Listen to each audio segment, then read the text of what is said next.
It's my great pleasure to introduce Riccardo Crescenzi, who is a professor of economic geography at the London School of Economics and Political Science. He has been a European Research Council grant holder, leading a major 5-year research project on precisely the topic we're dealing today with: foreign direct investment, global value chains, and their impact across the globe. I think he's one, we can say without any doubt that he's one of the main experts these days in terms of foreign direct investment and global value chains. And he has also, he's currently the LSE principal investigator on a large collaborative project, research project funded by Horizon Europe and UK Research and Innovation on inequalities in the era of global megatrends. Riccardo has been a Jean Monnet Fellow at the European University Institute. He's a visiting scholar at the Talman Center at Harvard University and at the University of California, Los Angeles, as well as an associate at the Center of International Development at the Harvard Kennedy School of Government. He has provided academic advice to several international organizations, including the European Commission, the World Bank, and the OECD. He has also served as rapporteur, we've both served at the moment, so as rapporteur of the high-level group on innovative cities and now on the future of the European Commission. And he has been part of the National Commission for Infrastructure and Sustainable Mobility, established by the Italian government to plan investment in sustainable mobility until 2050. He has a very long track record of teaching and research in regional economic development and innovation, foreign direct investment, global value chains, and on the analysis and evaluation of public policies. This research is published in top peer-reviewed journals like in economic geography, in international economics, and international business and management, and he's among the most widely cited academics in these fields, as well as a well-known figure in policy circles. So without further ado, Riccardo, the floor is yours.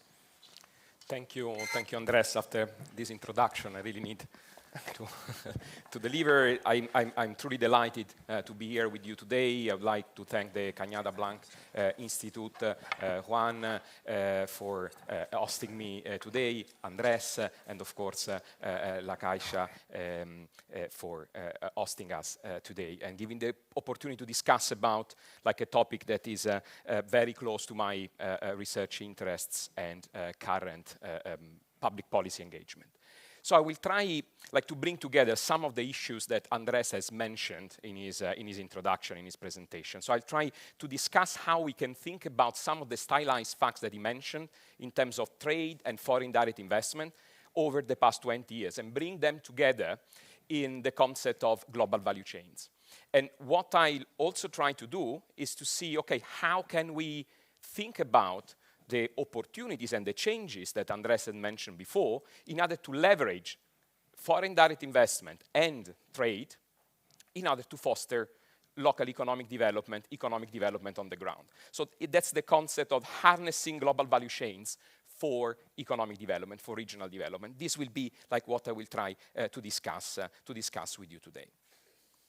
So a lot of the ideas that I will mention are like summarized in this book, just off the press, published in March 2023, and that sort of brings together a lot of the work that I've been doing with the people that will talk later, with Simona, with Frank, with Andrés, as well as others at the LSE and beyond. So you will see like lots of like cross-references across our presentations. So I will briefly like try to discuss, okay, what is a global value chain? What like global value chains are? How can they bring together the different pieces of the puzzle that Andrés has put on the table in his introduction?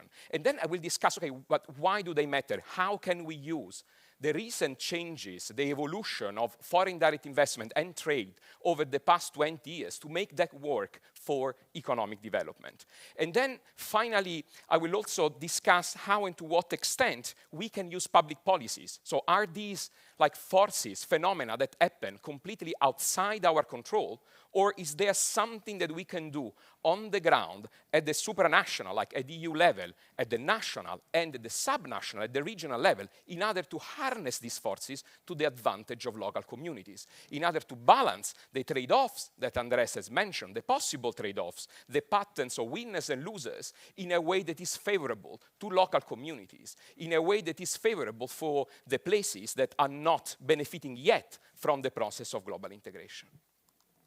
So I will introduce the concept of regional upgrading. So thinking about new ways of incorporating value at the local level, and discuss how this can be an important new way or complementary way to understand economic development and innovation strategies, going beyond the traditional ideas of you should diversify into different sectors, or you should focus on high-tech and you should focus on R&D. So I will discuss how upgrading can be a way to think about regional, local, and national futures, tapping potential that goes beyond diversifying into fancy sectors or investing in R&D. I will not argue that these dimensions are not important, but I will argue that if we understand the recent stylized facts about globalization, we can really think about new ways of generating value at the local level beyond the traditional recipes.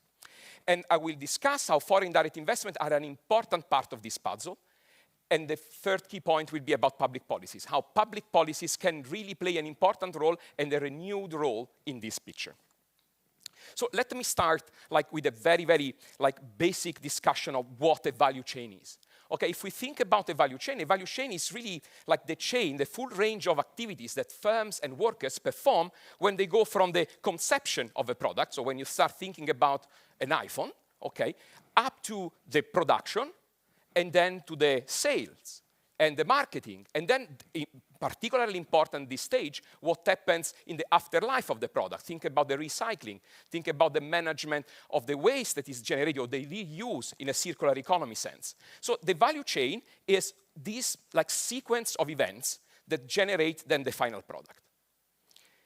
An important stylized fact of the past 20, 25 years of the global economy is that these stages that before took place mostly within the boundaries of an individual firm.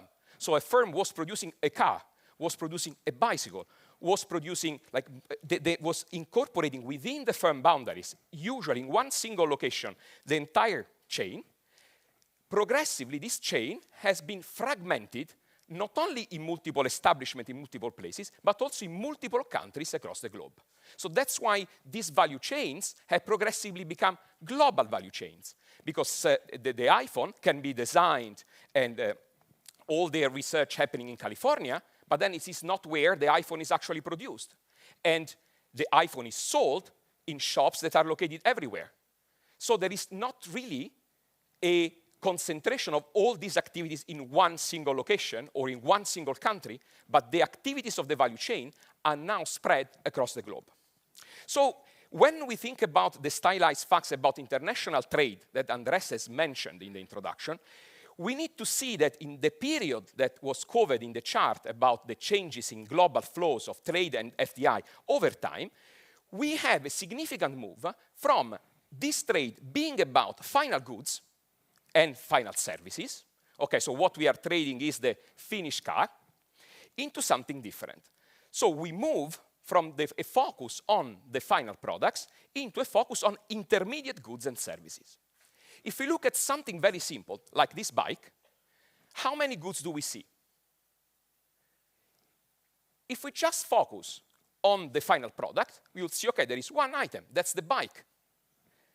But if we open up the bike, we see that the bike is in fact composed of a significant number of components, and that different countries across the globe are world leaders in the production of the individual components. So if you look at this chart, if you look at the saddle of the bike, you can see that the first exporter of saddles is China, followed by Italy, and then Spain, even if these countries are not necessarily the main exporters of bike overall. So we can see how countries have been specializing in the production of individual components. So we don't see the bike anymore, but we see the individual components of the bike. And these different stages, these different products are produced in different countries across the globe.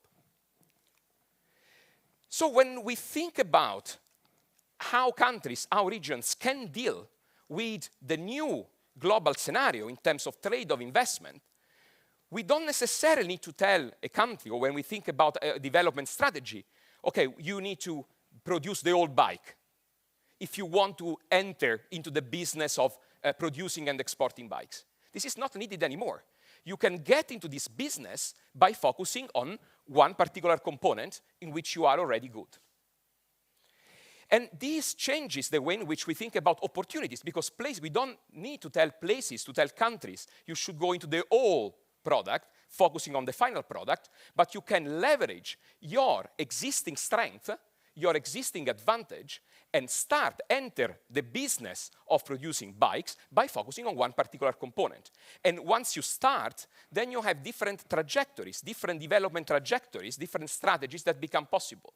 What you can do is you focus on producing the brakes of the bike, for example, and you can think about a strategy of horizontal upgrading. So you still produce the bike, but you still produce brakes, but you progressively go into something that is more advanced, and you go from the brakes of a bike into the brakes of a car, for example. So you still do something you are good at, that is producing brakes, but you are producing progressively more sophisticated, high value-added products, going from the brake of the bike into the brake of the car.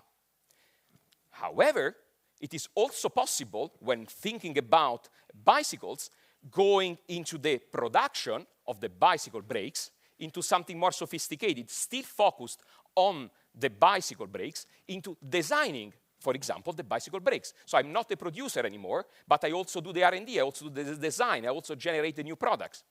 So as you can see, like, this type of strategies do not involve diversifying into something different, and do not necessarily involve technological R&D, because I can not necessarily move into something that is patentable, that is new to the world. I go into something that I can do that is feasible given my characteristics, given the skills, given the potential that I have available in my region, in my country. So global value chains, understanding how this chain, how the whole chain leading to the bike is produced, becomes fundamentally important when the regions and countries want to orientate themselves into the new global scenario that Andrés has outlined in his initial talk. And it is particularly important, and that's the most important point, because the value added, is not equally distributed across the different stages of the chain. If I do R&D, then I incorporate a significant part of the value of the final product. So the company that is designing the bike is incorporating a very high share of the value, much less than the company, the country, the region that is merely doing the production. And also, if you think about marketing and services, this is where most of the value was and is progressively moving into. If you think about Apple's business model, Apple is designing, so it's owning the design, and is owning the Apple stores. But everything here in the middle is not directly owned by Apple, because that's not where most of the value is.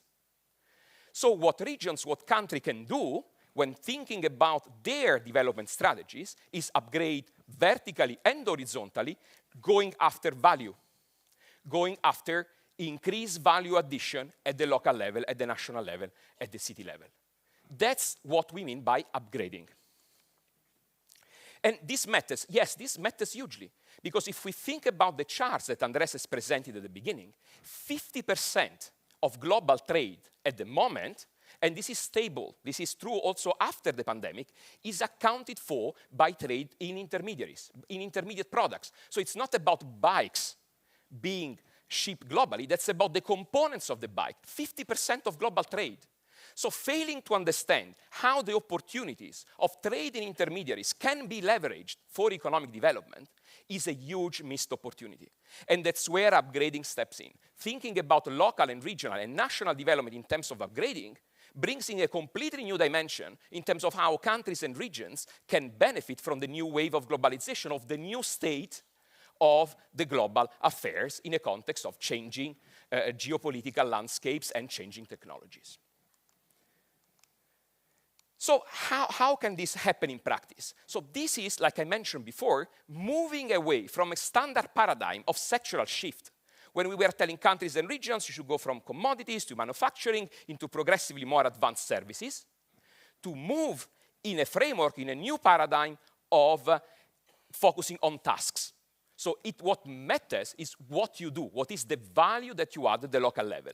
Going from primary tasks, like basic production, assembly, like the low value-added part of the chart that I showed before, into design, commercialization, and then finally into pre-production R&D and more sophisticated function. So that's the aim of local and regional development policies. It's not about stepping into like fancy high-tech sectors. It's about focusing on the tasks where value can be generated at the local level. And let me give you a very, very simple example of this. If we move 1 hour by car from where we are, if we look at the case of Castellón de la Plana, and we think about the local ceramic clusters, we have an example of how upgrading has been achieved precisely by leveraging global connectivity. And there is an example of what Andrés was mentioning before of a cluster of a center of excellence that has an historical legacy and an historical tradition that faced multiple challenges throughout its long history, including the most recent crisis and the huge unemployment generated following the financial crisis.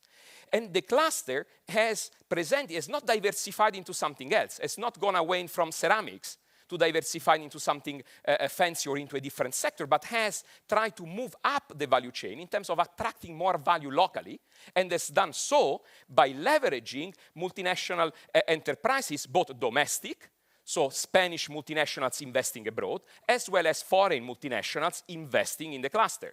This has generated the capacity to extract, diffuse, and bring new knowledge into the cluster, creating connections, for example, between the Castellón cluster and the ceramic cluster in Emilia-Romagna, in Italy. So creating inter-regional connectivity in a way to move up in terms of the value added of the cluster and being able to go into more of the design, into the new products, but within the sector that was already successful, it was already a strength of that particular cluster.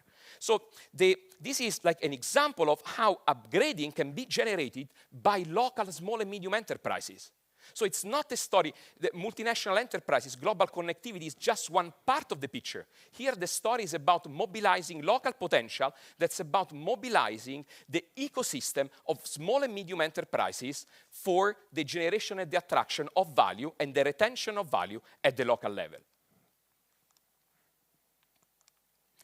So how do regions upgrade in practice? Okay, let me just focus on how do we do this in practice. Like I mentioned before, like multinational enterprises, like in the case of Castellón, are a very important part of the picture because they allow this connectivity, they allow like countries and regions to link up to these like global value chains and get started into the process of upgrading.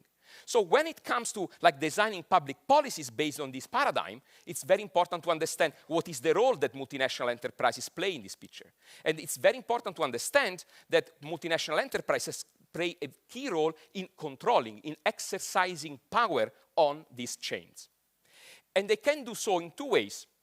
They can do so through supplier-driven chains that are like the iPhone that I mentioned before. So basically, one company is leading the whole chain, leading to a final product. Or, very important, in particular in lower tech sectors, are buyer-driven chains. Think about a supermarket, a big buyer that coordinates producers in different locations by buying their products, combining them, and then selling to the global market. So it's very important if we start to understand like how regions can situate themselves in global value chains, we really need to understand what is the logic and what are the strategies of these actors. And this is very important because this leads us to what we call in the book the global value chain Louvre. So this is like, okay, we have global value chains, so we know that production happens more and more in these complex chains distributed across the globe. But we need to bring in the role of multinational enterprises as important orchestrators of this knowledge. The success of the Castellón case would not be there without these global linkages in and out from the cluster. So that's about the local SMEs, that's about the multinationals. but multinationals touch the ground with their foreign direct investment, with their investment in the local economy. That is what Andrés mentioned before. This investment can take different shapes. Can be about acquisitions, can be about greenfield investments, can be about infrastructural projects. So foreign direct investment can take a very different shape. And their impacts very much depend on the shape that they take. But foreign direct investment are the key pillar of this Louvre that connects global value chains with the local economies with impacts on the ground. So when we want to build our mini Louvres in the different regions, in the different sectors, we really need to think about 3 key dimensions. The first dimension is how we can upgrade by building global value chains. How can we create the global value chain? How can we establish a presence of the national and the local economy into global value chains? The second is how we can embed the chain. We don't want the chain to remain, the connection to the chain to remain a white elephant, to remain a cathedral in the desert, completely disconnected from the local economy. So what we need is the base of the Louvre to connect with the wider ecosystem. That's why I mentioned the role in Castellón of small and medium enterprises. So we don't want the multinationals to operate in isolation from the local context. We want them to be embedded into the local economy and connect with the local economy. But finally, what we really need to think about is, okay, these things are very important. They might happen organically, but what is the role of public policies? We really need to see what are the tools that can be used in practice in order to reshape global value chains to the advantage of local communities. Is there anything that public policies can successfully do in order to generate upgrading at the local level by harnessing global value chains? What we need to do is to bring to the table hard evidence on what works in practice, what can be achieved in practice and what cannot. So these are like the 3 key dimensions: building, embedding, and reshaping global value chains that become fundamental when upgrading becomes the key target of innovation and development policies. So let me just briefly discuss with you, okay, how can we practically engage horizontally and vertically with global value chains? What are the practical implications for local and regional development policies that come from this framework? How is what we have done so far changed by this consideration, by a focus on upgrading? And so here, we can visualize what a global value chain segment is. Okay, let's think about the whole chain to produce the bike that we mentioned before. Okay, all the different components with their different degree of technological complexity, of sophistication, et cetera, et cetera. And we can understand where this segment is, and we can think as a region, say we are our region D, and we say, okay, I want really to link up to this value chain. Okay, I really think I can play a role in the production of the bike, but I'm not like a big bike producer. I'm not focusing on the final product. I am starting by specializing when focusing on one individual component. So how can I do that, and how can public policies support this strategy? So there are 2 forms of public policy engagement that we call a new generation of global value chain sensitive regional policies. The first type of engagement is what we would call an horizontal engagement. That is what public policies and regional development policies have been trying to do for decades. Okay, just creating the right conditions, the right absorptive capacity, the right conditions for business to run.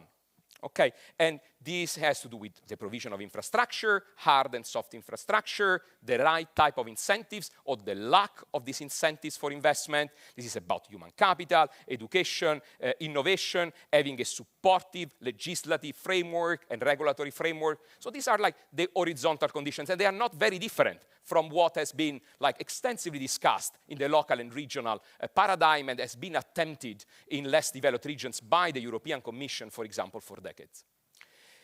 But so this is fundamentally important. We know that for global value chains to flourish, to be established, to be embedded, to be reshaped by public policy, we need these conditions to be in place. However, what the paradigm brings in is a direct vertical engagement with global value chains. So regions and countries need to understand global value chains, need to have a diagnostic of global value chains, understand how they can position themselves into specific global value chains, and directly engage with the relevant segments of the value chain. This is what a global value chain sensitive policy looks like. It means thinking about all these horizontal drivers in a way that has global connectivity at the back of its mind. So I don't only think about infrastructure to serve the local market, but when I design infrastructure, I do think about what type of connectivity global firms might need, how this global connectivity can be established. When I think about human capital, I do not only think about my local needs, but I think about the needs of specific segments of the value chain in order to shape training programs. So the whole horizontal part of the framework is shaped by the attention and the targeting of global value chains, but we also need a direct vertical engagement with the value chain in order to bring the relevant segments to the local economy. And specific agencies, specific tools can be mobilized and have been successfully mobilized in order to achieve this. And we are discussing about targeted, well-designed investment promotion agencies, some forms of special economic zones, but very importantly, local linkages units and aftercare units. So we can provide, like policymakers, with toolkits that have been proven to work in order to engage with specific segments of the value chain. And let me give you just one example of this. The case of investment promotion agencies, okay? So just to give you the intuition here, this comes from data that look at all foreign direct investments coming to the European Union. And here what we have, this part here compares a region that has an active investment promotion agency that is targeting a particular segment of the value chain vis-a-vis a synthetic counterfactual, like a purely like statistically artificial twin that is equal in everything to that region, except that it is a control. It doesn't have an investment promotion agency active and targeting a particular sector. So we know that before the agency is established, before the agency starts its strategy, they do the same in terms of attraction of foreign direct investments. And these are knowledge-intensive foreign direct investments, so the type of investments that bring in high value-added activities. So before the agency starts, they are indistinguishable. Once the agency starts its activity, they start diverging. And we see that the region that does have an investment promotion agency does significantly better vis-a-vis its statistical counterfactual. The region that is equal in everything except for the agency. Okay, and here we are focusing on foreign direct investment in knowledge-intensive sectors in the less developed regions of Europe, in objective one regions, okay? The regions whose GDP per capita is below 75% of the EU average. So you can imagine what is the transformational power of this type of investments attracted by the agencies. So this is a tool, it's a flexible tool that we have proven that can work and that works in practice against, when assessed against a suitable counterfactual, against what would have happened without the agency. So that's the value added of the agency. And the story doesn't stop there, because you can think about tools. Like I said, we don't want the high-tech investment to be a cathedral in the desert, a white elephant, completely disconnected from the local economy. So what we also asked is how and to what extent dedicated units can facilitate the development of linkages, how and to what extent they can facilitate the establishment of linkages between the foreign companies attracted by the agency and small and medium enterprises and the local ecosystem. And we have found evidence also of this type of phenomena. We can see that where we have active investment promotion agencies, local investors not only are more likely to expand their foreign activities, to expand existing greenfield investments, but are also more likely to reduce divestment, more likely to divest from the local economy. So here we can see that a proactive, targeted engagement, it's not about spending huge amount of money. What we argue in the paper and in the book is that these agencies can act as institutional plumbers. They do the fixing. They do the small things that are needed for the ecosystem to work. So it's not about huge financial commitments. It's not about huge expenditure programs. It's about making the ecosystem work, but make the ecosystem work in a way that this ecosystem is dynamic and open to global connectivity. So just to conclude, a brief reflection on the future. Okay, what does this global value chain framework look like, thinking about the post-pandemic economy, thinking about the new geopolitical tension linked with the conflict in Ukraine, and also the energy crisis, as well as how and to what extent is, for example, work from home changing this paradigm? How and to what extent the fact that people can work from anywhere is changing global value chain in services, okay, that are also incredibly important, given the total share of employment concentrated in services in our economy. So how and to what extent this, combined, for example, with artificial intelligence, is leading to a restructuring of global value chains, and how and to what extent the new framework constituted by the Recovery and Resilience Plan can take advantage of global value chains and harness opportunities from global value chains. And so here we can see how this framework lends itself very well to supporting new strategies linked with the green transition. Just to give you the intuition, green global value chains are incredibly important because we have very important evidence of how, by greening the global value chain, by asking suppliers to green their activities, we can support the green transition where the suppliers are located, for example. So the key three functional dimensions that I mentioned before, building global value chains, embedding global value chains, and reshaping them, can become an important part of public policy supporting the green transition. Building new opportunities, for example, linked with upgrading of existing goods and services in a greener dimension, or convincing trying to focus and attract on specific investment, what I mentioned, the green red carpet, for specific investments that might have a local transformational power in terms of facilitating the green transition at the local level. But this also links with the digital transition. The intensive use of artificial intelligence, of digital technologies, as well as the use of work from home, change the way in which services are delivered and assembled across chains like the one that I mentioned before. And so they create a new landscape for how regions can harness new connectivities opportunities, because you don't necessarily need to go somewhere. By working from home, you might have some new opportunities to deliver high-value services from where you are. So this changes the way in which we think about embedding the global value chains, how new offshoring and reshoring patterns might materialize, bringing back some activities or sending away other types of activities in the service sector. So this framework is able to inform not only existing policies, making them GVC-sensitive policies, but also to support and inform policies for the digital and green transition.